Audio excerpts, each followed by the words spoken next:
Canada has long been committed to purchasing 88 Lockheed Martin F-35A Lightning II stealth fighters to replace its aging CF-18 fleet, with the first deliveries expected in 2026 and the program already generating over $3.3 billion in contracts for Canadian companies. However, recent U.S. trade tensions and diplomatic pressure have reignited debates over the deal. In the past few days, reports indicate that U.S. Ambassador Pete Hoekstra has warned that rejecting the F-35 could jeopardize trade relations, potentially derailing a new deal amid broader economic threats from the U.S.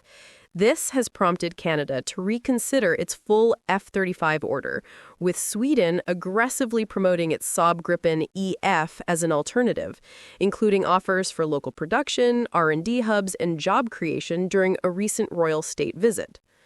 Former Canadian Air Force officials and analysts suggest proceeding with the F-35 to address immediate capability gaps, but planning for European fighters in the future to diversify alliances.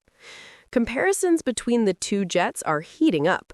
The Gripen is touted for being cheaper per unit, faster by about 20%, with 40% longer range, easier maintenance, and tech-sharing benefits, potentially allowing Canada more independence and jobs. However, a 2021 Department of National Defense evaluation showed the F-35 outperforming the Gripen by a mile in key metrics. And critics argue a mixed fleet could complicate operations, especially within NORAD, where seamless U.S. integration is crucial. On X, formerly Twitter, discussions are lively and polarized. Users highlight Canada's existing $1.6 billion investment in the F-35 and warn against alienating the U.S., while others push for the Gripen to assert sovereignty and avoid over-reliance on American logistics.